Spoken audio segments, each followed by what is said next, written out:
Your Steve Jones Show podcast is loading now. The Steve Jones Show podcast is sponsored by Sunbury Motors, North 4th Street in Sunbury, and Sunbury Motors Kia, routes 11 and 15 in Hummel's Wharf.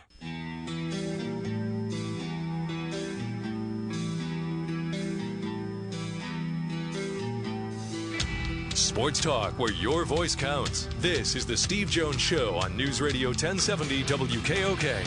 Now, from the Sunbury Motors studio, here's Steve Jones.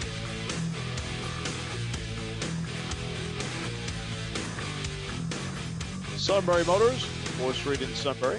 Sunbury Motors Kia, routes 11 and 15 in Hummel's Wharf. Great to have you with us. Neal Coolong coming up in just a few minutes. We'll talk with him about the Steelers and also about the NFL. Last night's game between the Rams and the Chiefs was just fun to watch. Didn't really have a dog in the hunt. Now, the Steelers benefited last night from that game because the Chiefs have now lost twice, and the Chiefs only have a half-game lead over the Steelers in the race for the best record in the AFC. Yes, Sean. Have you thought about that? Did think about that, yes. Half-game lead now. Yeah. Yeah. Increase the our Steelers chances. will play at Denver this week. Yeah, increase our chances even more to lock in a number 2, at least one home game. We'll take that. Or maybe take it a step further and be the home team for every game. That's very interesting. Yeah. Because, again, depending on how, if Kansas City really takes a tumble, you're right, yeah. I don't think they're going to. Yeah, me neither, no. I mean, that was a spectacular game last night. But the problem with the other two teams that they have in this division, or excuse me, in the conference, in the race for the best record, is it's important to me for the Steelers to get the best record. At least to me it is. For this particular reason. The Steelers fans travel so well. I mean, they overran Jacksonville. Okay? Steeler fans overran Jacksonville. They overrun almost every place they go to. Even, you go to Dallas. There are as many Steeler fans there as Cowboy fans. They buy tickets from people who are willing to sell it, and they go. But there are two places where in the AFC where they have no shot of doing that. Kansas City and Foxborough. The Patriots fans don't give up their tickets. The Chiefs fans don't give up their tickets. So, you'll have a few Steeler fans at each place, but those are the two places that they go to where really it feels like they are playing a road game instead of walking out in the field looking around saying, look at all our people, man. They're all with us today. See, the Steelers get that because they're a national brand and they have a national following. But two of the places they can't get away with it, where they can't benefit from it, usually are Kansas City and Foxborough. See, I feel Denver is to an extent as well. Just when you watch all those games at Mile High, those great AFC West rivalries, when I was a kid, you see Charlie Jones on NBC calling them, whether it was, Broncos Raiders or Broncos Chargers. It just seems like there is always a huge sea of orange in the stands. I know it's a challenge for them this year as they're a couple games under 500, but this won't be an easy one for Pittsburgh on Sundays. We'll see how Von Miller and the D shows up. I completely agree with what you just said, but Denver's not in the race for the number 1 overall seed. And my point about Kansas City and the Patriots was those are the teams they're trying to beat out right now. To me, they're not really trying to beat out Cincinnati or Baltimore. They're in a position where they've played so well. Can they beat out Kansas City and can they beat out New England? And again, my point being is that those are two places where no matter what happens, I mean, there are playoff games the Steelers have played over the years. They'll go to Cincinnati. There's many Steeler fans in Cincinnati as there are Bengals fans. All right, speaking of the Rams and the Chiefs, which we just referenced, the play-by-play call of the day, the game winner in the fourth quarter. First down and 10 from the Kansas City 40. He fires, right sideline. Gerald Everett, caught over the shoulder at the 10. Tiptoes the sideline. Touchdown, L.A. With 1:49 to go.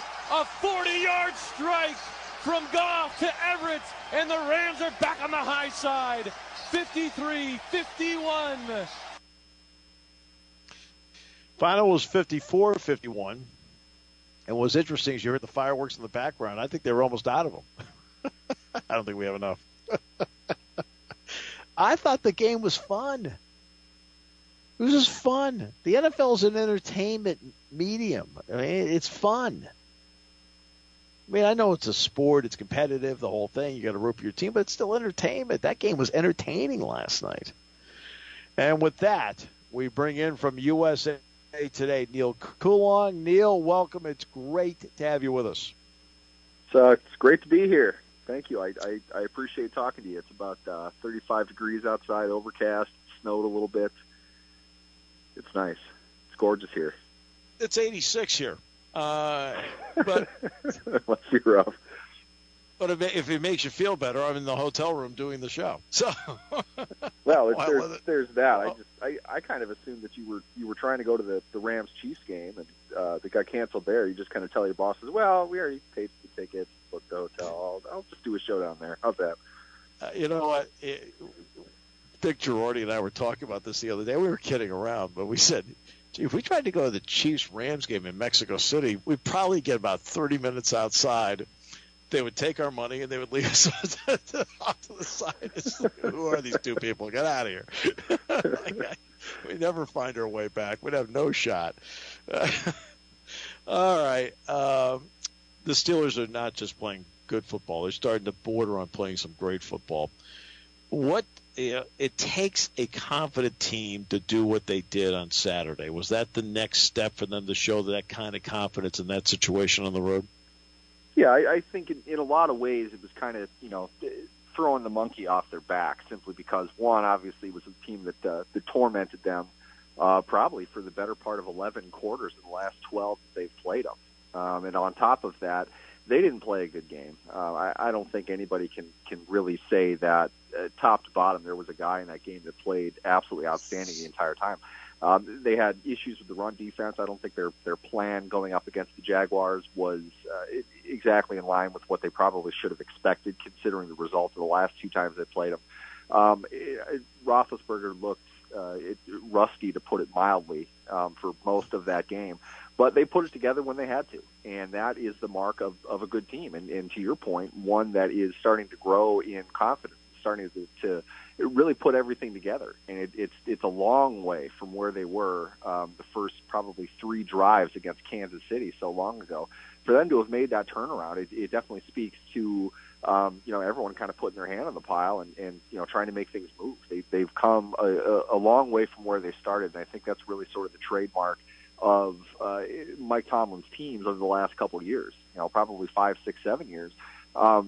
They may not start off the season particularly well, but it's almost like they're playing an extended preseason almost. That go into the first 4 games of the regular season. They might not be playing their best, but they're smoking hot come December, and it really looks like that's kind of the path that they're going down now. It's a tough 6-game stretch they're going to have here to end things, but the ability that they had to win against a very good opponent, records aside, a very good defense for sure, on the road, not playing probably even 70% of their best game through 4 quarters. I think it speaks a lot for where they're going and what they're trying to do. Obviously, I think Brown is just a fabulous talent anybody would love to have. We know about Bell's situation. But in reality, the most indispensable player, no matter who it happens to be, is Ben Roethlisberger. Are you seeing a maturity in his game now where he's even taken another step forward in game maturity that even we hadn't seen maybe the last couple of years? I think, if anything, and that's an interesting point, if anything, what we're seeing is a more open-ended Roethlisberger. I think he is still getting rid of the ball. Pressure is coming down to him. He's still looking down the field. He's not looking to kind of dance around and look to beat guys with his feet.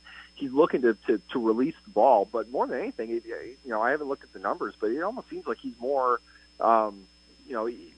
he wants to tuck it and run a little bit more than he has in the past, almost as if, the strict mandate was never run in any situation at all. But right. Jacksonville, to their credit, they covered that shovel pass perfectly. I mean, they knew it was coming. They were right on top of the play. Ben saw it right away and knew that there was nothing there. At that point, he's got 2 choices. Well, I guess 3 if you want to count taking a sack as one of them. He can throw the ball away, or he can tuck it and run. And really, it didn't seem like it took him all that long to kind of figure that out. Knew he had a timeout, and he went out and made a play. And I think we're seeing more and more of those types of plays from Roethlisberger, where really he's just kind of taking the game upon himself to go out and win it if he has to. And that was really kind of the mentality he had over the last couple drives, in which he played high-level football after really not playing well for the first 7-8 drives that they had. So in that regard, I think he feels it seems like he has more personal investment within this group. He's making better decisions with the football. Again, didn't play a good game, but he's going up against a very good secondary and a very good pass rush, and the Steelers, by and large, were able to prevail at the end because Ben kind of kept him in it. He kept going with it. He got better as the game went on. The collapse road games that we've seen from the Steelers in the past, he hasn't been able to do that. So I think there is a level of self-confidence that's coming out with him now that maybe we haven't seen as much of over the last couple seasons. I want to just delve into Jacksonville for just a moment. Bortles down the stretch played well last year. Bortles in the playoffs played well last year, which is a completely different Bortles than what we saw in his previous seasons. They get to the AFC Championship game. It looks like Bortles has reverted back to being Blake Bortles. But again, because they were in the AFC Championship game last year, they couldn't draft in a premium spot or would have even thought about a quarterback. In some ways, did having that great season, which was great for the franchise, great for the community, have a potential to set them back a couple of years because it put them in the undraftable spot, and he gave them hope that maybe he'd turn the corner? That's an excellent point. It's something I thought about during the game as well. I'll add to that. I'll say this. The biggest issue was they gave him enough rope to go out and make plays last season, in which he did. So he gives them some kind of confidence that he's able to do that. But then you have a great first. He played really well in the first half. A great game plan that they had last year, the first half in the AFC Championship game against New England. And then they put the clamps on him in the second half. Did that not look oddly familiar to exactly what Jacksonville did for 4 quarters against Pittsburgh, but particularly over their last 3 drives in which they ran, 4 if you count the last play of the game, 13 plays for like -3 yards with a fumble and a sack? I mean, they're not giving him the chance to go out and make the plays that he's shown that he can do.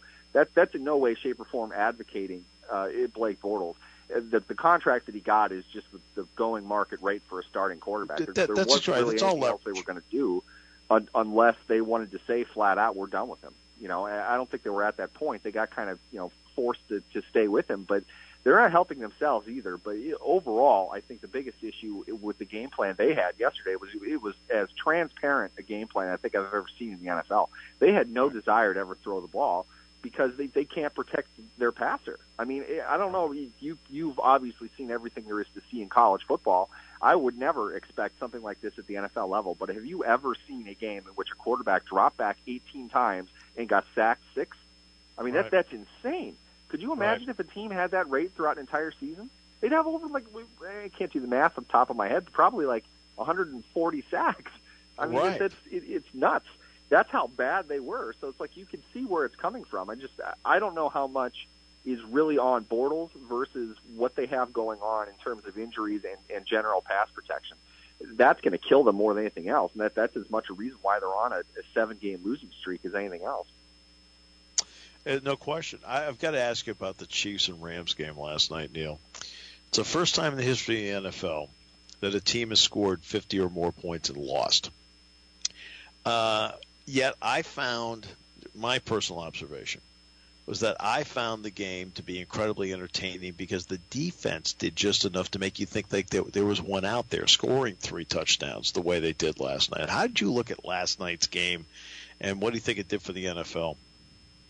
I think very much along the same lines of what you're saying. This was a playmaker's game. This was not about offense or defense. This was about stars in the NFL. The only time we will ever see the performance that Chris Jones put on get overshadowed by another player on defense, let alone one at his position. It was incredible what he and Donald did. To me, to read the reaction from so many people talking about how the defense was terrible and this and that, look, you know what? The secondaries weren't very good. Coverage was bad. I didn't think either defensive coordinator did anything to help themselves in terms of the schemes that they had drawn up in terms of coverage. But when you talk about havoc in the front seven, you saw all of that last night. The performances that Goff and Mahomes put up probably trumped up a little bit just simply because the secondary would, I don't know what either team was really trying to do, but coverage wasn't very good at all. But you saw some just as dynamic play among the front seven of both teams as you did the quarterbacks or the passing game. It was highly entertaining. And for me, I walked away from it just as in awe of Aaron Donald as I've ever been. I think he's one of the best players ever played. I agree with that completely. I agree with that completely. Aaron Donald, now Dick Girardi and Jeff Tarman and I watched the game last night, and we all said the same thing. On a night where, like, Mahomes blew me away, it's just fun watching him play. Goff was fun to watch. I thought Aaron Donald was incredible last night. Yeah, I mean, he may have been the MVP of a 105-point game in which both quarterbacks threw for over 400 yards and several touchdowns. I mean, that's how dominant he was. Here's the biggest takeaway from that game, though. I think to answer your point about what does it do for the NFL, I think this will be the best part of the NFL because what you really saw out of both of those teams was a major chink in their armor, and that was neither of these quarterbacks hold the ball even up to shoulder level. No. They're down at their hip. They fumbled as often as they did because both teams saw early on they can knock the ball loose from either one of these guys if they push the pocket back into them. Every defensive coordinator that is going to have to face either one of those teams, the Rams or the Chiefs, sent out a group text during the game saying, look at where the quarterback is holding onto the ball. This is how you're going to beat either one of these teams. And they still scored 50 points. They turned the ball over left and right. They mirrored each other in such a way that the score, in my mind, didn't really reflect what we were seeing on the field just because they traded punch after punch after punch.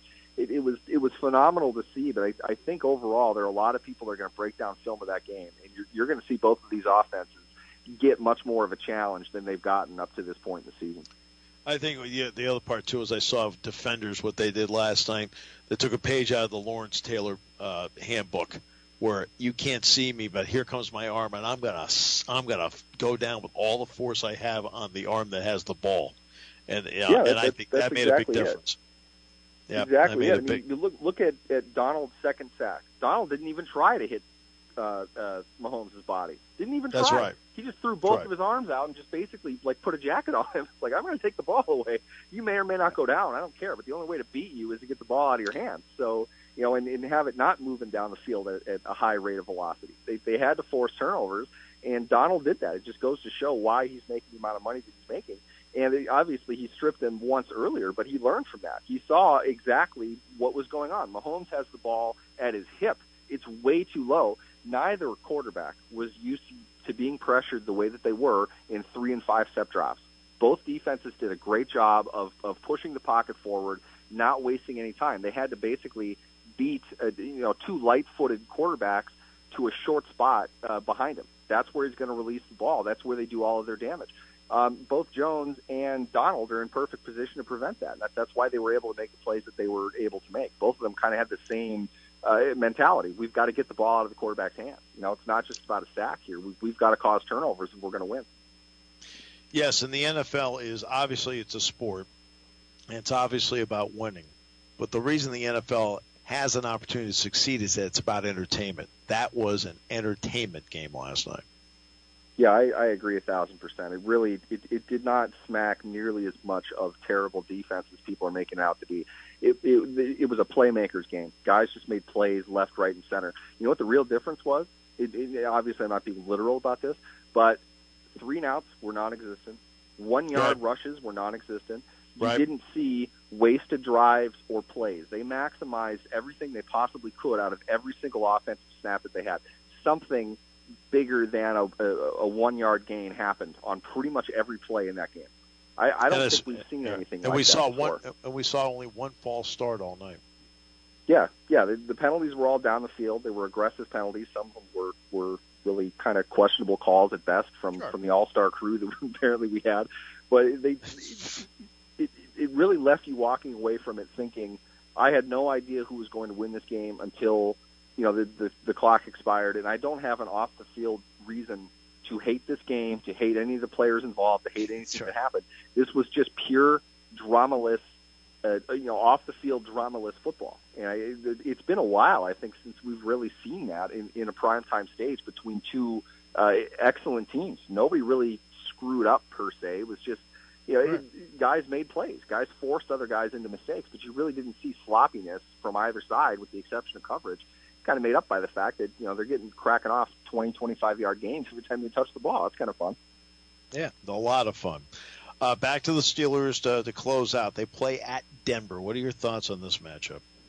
Yeah, Denver's a weird place for the Steelers. You never know quite what they're going to look like or how they're going to respond. I haven't looked it up. I think more or less over the last, at least in the Roethlisberger era, they're probably at or around 500 within Denver. But you look at playing at the Mile High City. You think of the Tucson fumble in the playoffs. You think of Ben just shredding that team back in the 2005 playoff. You think of a lot of games that really didn't end up the way that you thought they would going into it. There's really just kind of a weird aura about the Steelers in Denver. And their offensive line, despite some injuries, has played a lot better in recent weeks. It's going to be a difficult shot for the Steelers. I don't necessarily love their chances here, even as kind of mediocre as Denver has been. They can still rush the quarterback. It's really going to be on their offensive line to protect Roethlisberger and kind of control the momentum of the game. You really don't want to give opportunities to a team that doesn't have a whole lot to play for except for their jobs, and a team that wants to run the ball. You don't want to get behind the sticks against a team like that, exactly like what happened in Jacksonville. I mean, how many times are you going to come back from 16-0 down in the fourth quarter? It's difficult to do. So it's a tough opponent. This kicks off a really nasty streak of 6 games for him too. Ben's never won in Oakland. They've only won once in Ben's career. He was hurt the time that they won. And that was, 38-35. They needed 200 yards and a miracle play with like a minute left from Antonio Brown to win that game. So whatever reason, they've played bad Raiders teams plenty of times. They've played bad Broncos teams. They're always competitive against the AFC West. They're always tough games. With the Chargers on deck, probably the second best team in the AFC West, and certainly a playoff team. This is going to count for a lot, and you got to worry about fatigue. You got to worry about injuries, and Denver's a tough place to play. So I don't know. I would like their chances going into it, but like I said, just weird things happen in Denver. We'll see how they shape up and how they're going to prepare for it, but it's going to be a tough game. Neal, it's always a pleasure. I appreciate it, and happy Thanksgiving to you and yours. And that way, I want to make sure you understand how grateful we are for everything you do for the show. It means a lot. The pleasure's all on my end. Go out and enjoy the weather now. Come back for the cold and snow, and enjoy Thanksgiving yourself. I appreciate it, guys. Neal Coolong, USA Today. One final half hour coming up. Don't forget Penn State basketball tonight with an 8:30 tip-off tonight and 8 o'clock airtime here on News Radio 1070 WKOK. SMC is where you want to be for your next new F-150, and everything starting with E. Make 2018 a November to remember with savings up to $13,000 on your next new Ford F-150. Sunbury Motors has F-150s starting at $25,669. All SUVs starting with the letter E will plummet in price for SMC's November to remember. 67 Ford Escapes, 23 EcoSports, 22 Explorers, all at one location. Brand new Ford Escape starting at an unheard of $17,820. If you haven't looked into the all-new Ford EcoSport, now is the time. 2019 Ford EcoSports start at $19,880. SMC has the SUV that started it all, the Ford Explorer, for under $32,000. Hurry in now to SMC so you can show off your brand new Ford at Thanksgiving dinner or to your buddies at Deer Camp. Sunbury Motors in the North 4th Street Auto Plaza, Sunbury. For nearly 100 years, Purdy Insurance has been your locally owned, family-operated source for insurance products. With a staff of over 20 and partnerships with some of the industry's most trusted companies, Purdy has the experience and resources to get the job done. Whether you need personal, home, and auto, or complex business insurance solutions, Purdy will help you navigate through the process. Call today at 570-286-5855. Or better yet, stop in their Sunbury office to see what Purdy Insurance can do for you. Taking your calls at 800-795-9565. This is The Steve Jones Show on News Radio 1070 WKOK. Now, from the Sunbury Motors Studio, here's Steve Jones. Sunbury Motors, 4th Street in Sunbury. Sunbury Motors Kia, routes 11 and 15 in Hummel's Wharf. Yeah, we get to this time of the year, 2 days before Thanksgiving. Well, you start thinking about all the, so many things that you're thankful for, obviously. And I've talked about this before, how fortunate am I get to do what I do, for goodness sakes. Working with people like Dick Girardi, Jeff Tarman, Jack Ham, Roger Corey, Bob Taylor, Ron Moeller, Derek Williams. I mean, incredibly fortunate. But then, of course, there's Sean, who is unbelievable. I mean, special beyond special. I mean, really is. But also, I want to our sponsors. I mean, what's interesting is that they aren't just sponsors on this show. They become really good friends. Just Tom Mertz, unbelievable guy. Corey, how Corey treated my brother when he came into town. He treated him like he was like something else. I mean, beyond words.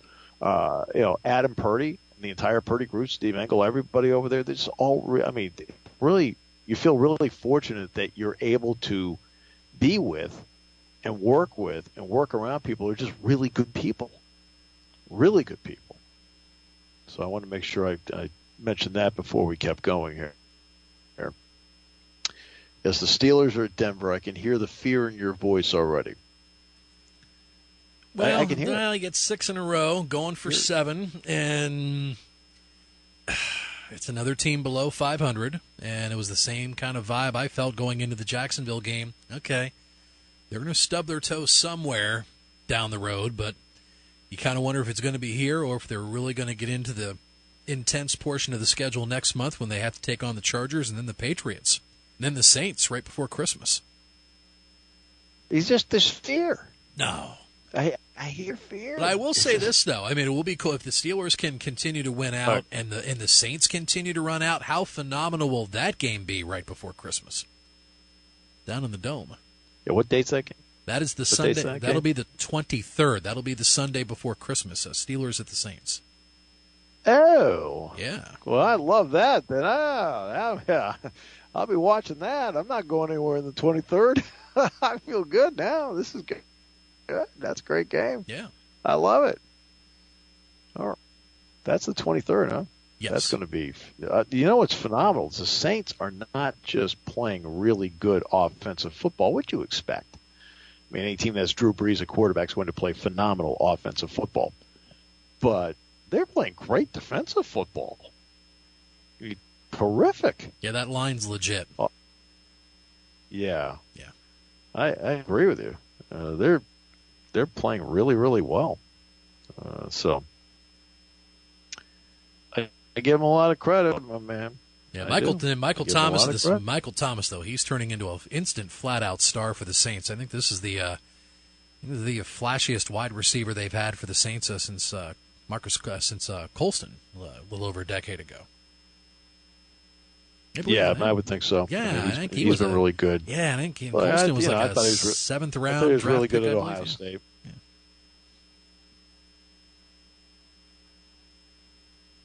No, go ahead. No, Marcus Colston, I believe he was a 7th round pick when he was taken, 05, 06, something like that? Was for the Saints. Fordham? Yeah, was he out of Fordham? Where was Colston out of?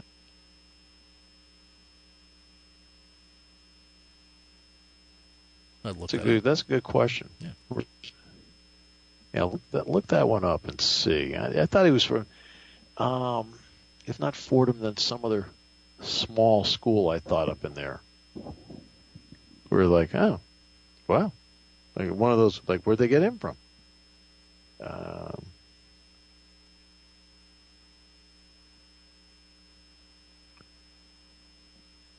He's looking it up.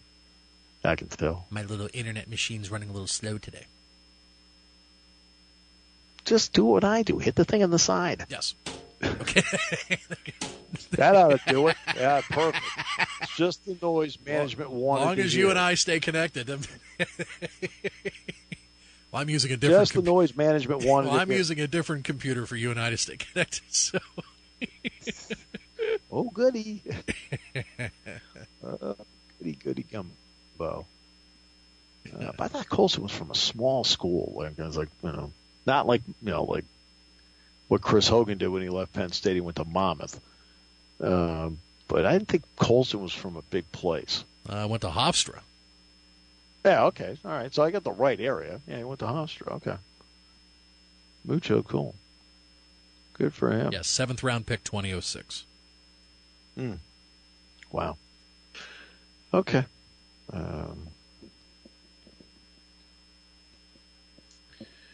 Well, we talked a lot about Penn State football earlier. Not a little, a lot. I really did a breakdown of the younger players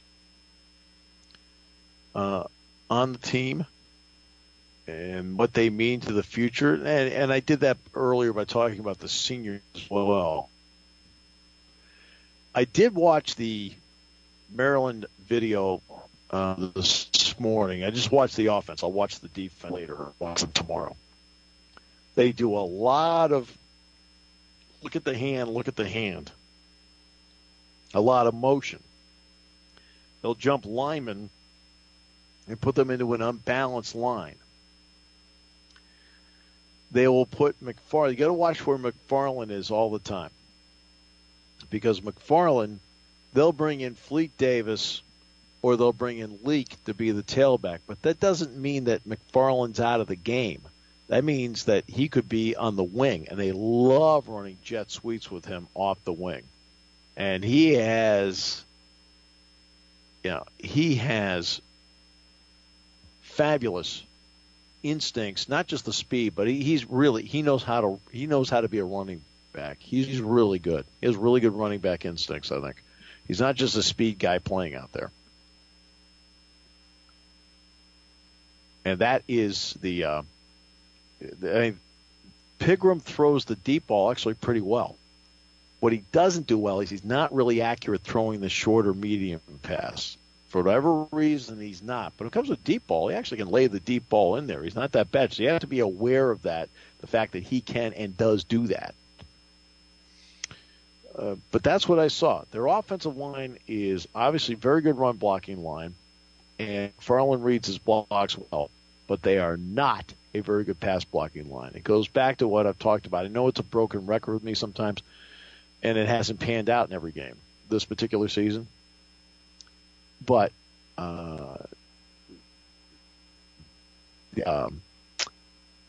if you can play with the lead on these guys, and what the heck is this?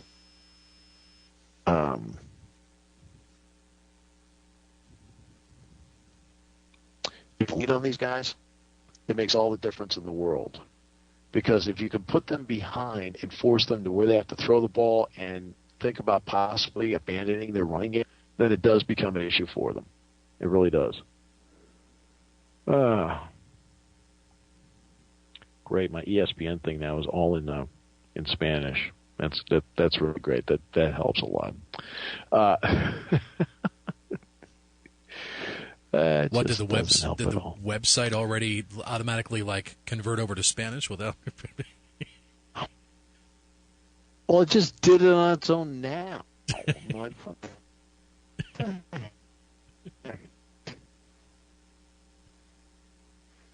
No offense, I know some words.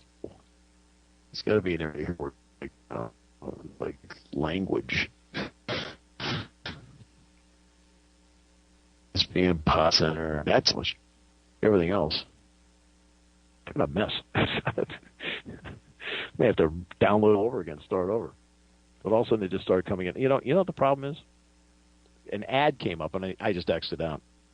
It was for something here in Mexico. And you know what that happens to be? You know what I'm talking about? Dos Equis? Digital media. Just when you thought you left it. Yes. Digital.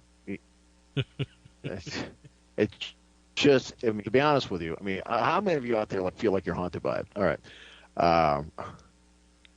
Oh, for goodness sakes. I don't want that. Yeah, I want. It's coming up as ESPN.com.m. I don't want that. Killing me. He decided to wake up today and kill me. All right. Oh, good. I go to UMass, part ways with Mark Whipple. His son was a backup quarterback at Penn State. There are rumors now, and they think they have sources to confirm it, that Clay Helton is going to return to USC, that Lynn is not going to get rid of him, Lynn Swann.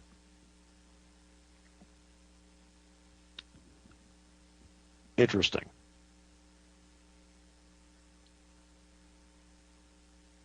So if that happens, wow, here's a big one. Ex-Michigan State President Luanna Simon faces 4 charges for lying to police in the Nassar investigation. Investigators believe former Michigan State President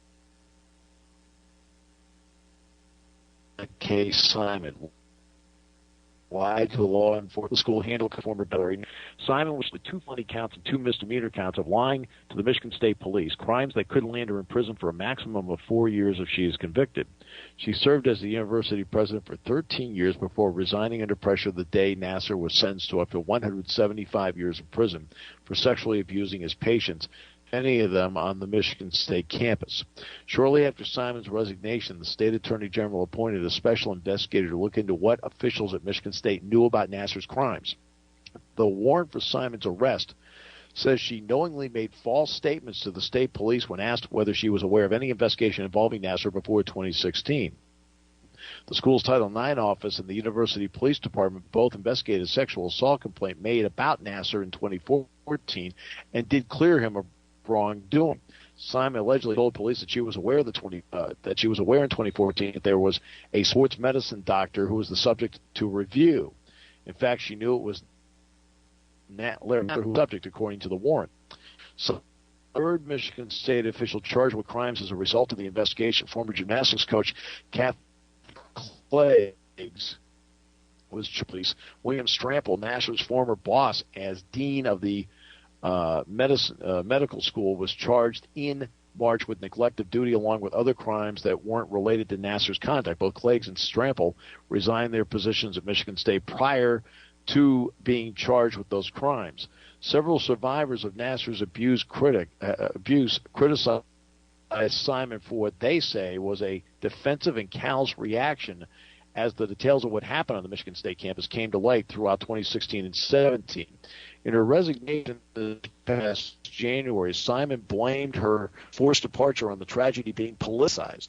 Simon remained an emeritus faculty member after her resignation. Michigan State officials did not immediately respond to questions about her current employment status Tuesday. A representative for the Michigan Attorney General's office said Simon is scheduled to be arraigned on Monday. The representative said the Attorney General's office had no further comment on the charges against Simon or the status of the investigation. Lindsay Lemke, a former Michigan State gymnastics captain and a survivor of Nassar's abuse, said the charges against Simon are another stepping stone toward holding accountable all the people who enabled Nassar. She said, quote, Luanna Simon's arrest comes as no surprise to me.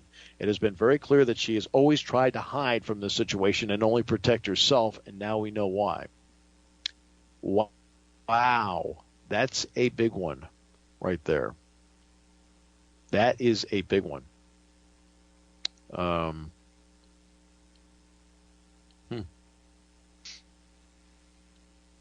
That's really, that's not a small story at all. All right, we'll take a final break. Back with more in a moment here on News Radio 1070 WKOK.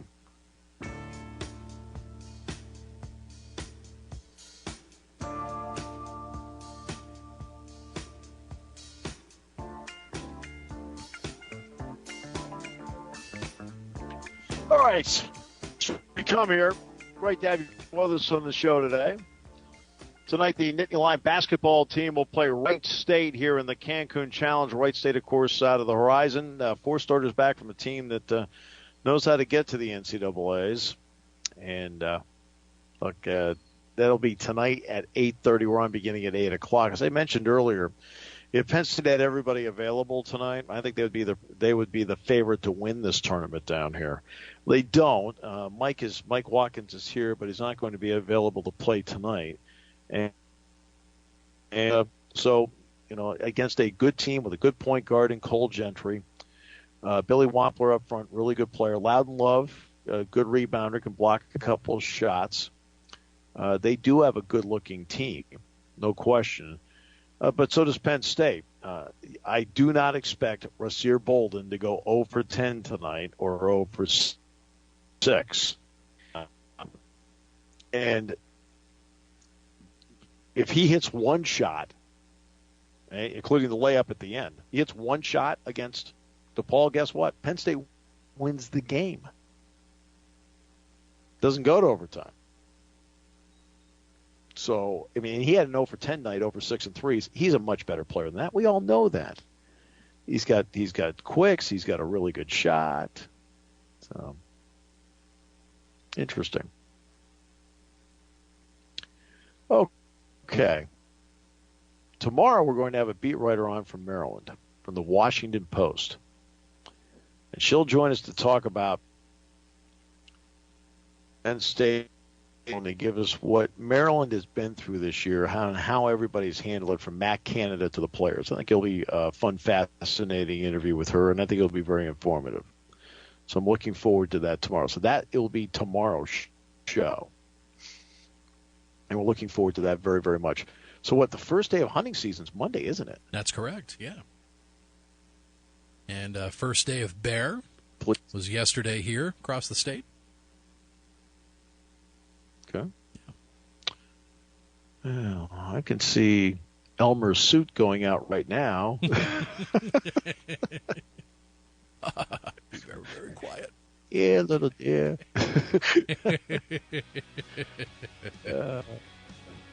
I think he told me we must have hit a lull in one of the meetings not too long ago. I don't think he re-upped his license this year. So there you go. So you're in the clear to head back to the States following the tournament. Are you saying the state didn't renew it? One or the other. That's true. I should have looked. I want some clarity here as to who said no. It was like when Jeff Tarman was at Customs, right? And he got hung up for 45 minutes. And he got on the bus, and I said, you know what? I said, it didn't turn out the way we hoped it would. I said, they let him go anyway.